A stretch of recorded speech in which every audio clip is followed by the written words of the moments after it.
تصور کن فردا صبح از خواب بیدار میشی، گوشی رو برمیداری و قبل از هر چیز چند تا ویدیو پشت سر هم میبینی. آدمایی که جیغ میزنن، میدون، به شیشه ها میکوبن و به هر کسی که جلوشون حمله میکنن. نه شبیه آدمای مستن، نه شبیه بیمارهای عادی. خبرگزاری‌ها میگن یه بیماری ناشناخته داره با سرعت عجیبی پخش میشه.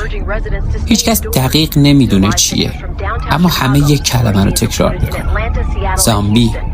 شاید الان لبخند بزنی بگی اینا فقط فیلمه، اما وقتی بفهمی بعضی از ترسناکترین ایده های زامبی ریشه واقعی توی علم دارن، اون وقت این سوال خیلی جدی تر میشه. تو این ویدیو زامبی ها رو از دنیای فیلم و بازی میاریم تو دنیای علم واقعی و بررسی میکنیم کدوم سناریو غیر ممکنه و کدومش ترسناکتر از تخیله. زامبی ها فقط ساخته هالیوود نیستن. اولین بار از افسانه های قدیمی هایتی اومدن. اونجا باور داشتن یه انسان میتونه زنده باشه، راه بره، کار کنه، اما اراده نداشته باشه. بعد سینما این ایده رو گرفت و تغییرش داد. زامبی ها تبدیل شدن به نماد ترس های انسان. ترس از بیماری، ترس از اپیدمی، ترس از اینکه جامعه یه دفعه از هم بپاشه. هر دوره‌ای زامبی مخصوص خودش رو داشت. زامبی قدیمی کند بودن، بی هدف راه میرفتن، اما زامبی های امروز سریع‌ترن، خشن‌ترن و خیلی واقعی‌تر، چون ترس های ما واقعی‌تر شدن. The Last of Us یکی از ترسناکترین سناریوها رو مطرح میکنه. نه جنگ هسته‌ای، نه حمله فضایی، بلکه یک قارچی به اسم کوردیسپس. این قارچ تخیلی نیست، واقعیه. همین الان هم وجود داره. کوردیسپس مورچه ها رو آلوده میکنه، اما فقط مریضشون نمیکنه، رفتارشون رو تغییر میده. کنترل حرکتشون رو به دست میگیره و مجبورشون میکنه کاری رو انجام بدن که به نفع قارچه، نه خود مورچه آلوده میره بالاترین نقطه، میچسبه و همونجا میمیره. بعد قارچ از بدنش رشد میکنه و پخش میشه. این دقیقاً تعریف زامبیه، یک بدن زنده با اراده‌ای که دیگه مال خودش نیست. اما یه تفاوت خیلی مهم وجود داره. بدن انسان خیلی گرمتر از بدن حشراته. کوردیسپس در دمای بدن انسان اصلا نمیتونه رشد کنه. آیا ممکنه جهش پیدا کنه؟ از نظر تئوری بله، اما در عمل تغییر کامل میزبان از حشره به انسان یکی از سخت‌ترین چیزها در زیست شناسیه.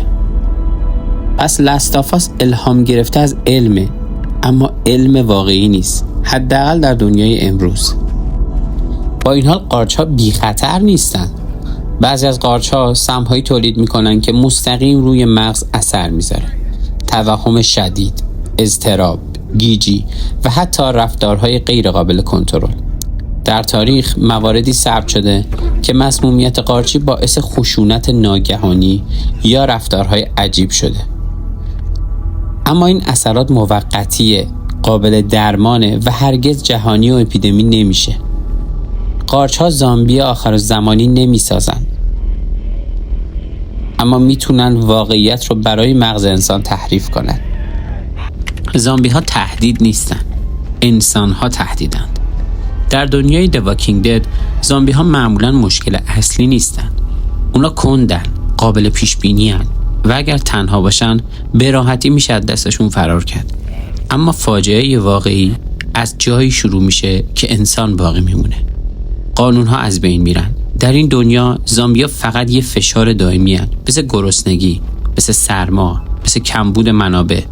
اما تصمیم‌های اشتباه انسان هاست که هر چیز رو نابود میکنه.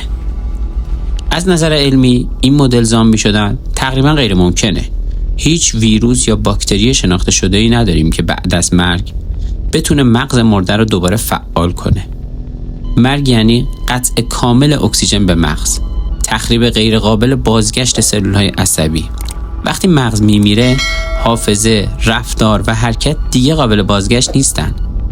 The Walking Dead از نظر علمی بیشتر یک تمثیل اجتماعیه تا یک سناریوی واقعی زیستی. زامبی ها محصول آزمایشگاه هستند. در رزیدنت ویل داستان شکل دیگه ایه. اینجا زامبی ها نتیجه یک فاجعه طبیعی نیستند، بلکه محصول مستقیم دستکاری انسانه. ویروس های مثل تی ویروس در آزمایشگاه ساخته میشن، کنترل میشن و بعد از کنترل خارج میشن. زامبی های رزیدنت اویل دیگه فقط انسان های بیمار نیستن. اونا تغییر شکل میدن، جهش پیدا میکنن و حتی هوش محدودی به دست میارن. اینجا ترس از زامبی نیست، ترس از علم بدون اخلاقه، بدون مسئولیت. بخشی از این ایده میتونه ریشه علمی داشته باشه. ما میدونیم که ویروس ها میتونن ژن رو تغییر بدن. برخی بیماری ها رفتار رو عوض میکنن. آزمایش خطرناک وجود داره. اما مشکل اصلی اینجاست. هیچ ویروسی نمیتونه به این سرعت بدن انسان رو به موجودات غول‌پیکر یا جاودانه تبدیل کنه. جهش‌های ژنتیکی زمان برن، اغلب کشندن و معمولاً باعث ضعف میشن، نه قدرت. رزیدنت اویل الهام گرفته از علمه، اما فرسنگ‌ها دور از واقعیت. زامبی‌ها اینجا مرده نیستن. در 28 روز بعد زامبی‌ها حتی زامبی هم نیستن، بلکه انسان‌هایی هستند که توسط یک ویروس کنترل خشمشون رو از دست دادن. ویروس ریج نه بدن رو نابود میکنه نه مغز رو میخوره، بلکه فقط ترمز خشم رو میبره. نتیجهش میشه انسان‌هایی زنده، سریع و به شدت خشن. این سناریو از همه به علم نزدیک‌تره.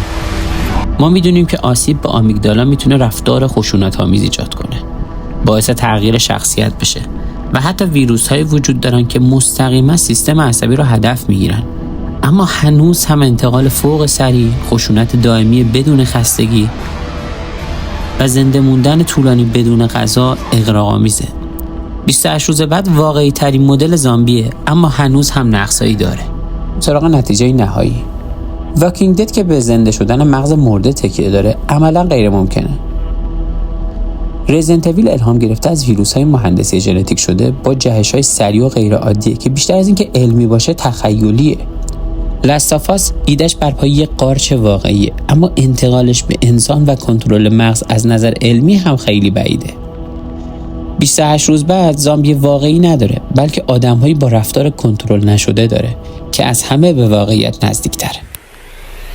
اگه از ویدیو خوشتون اومد ممنون میشم لایک و سابسکرایب کنید.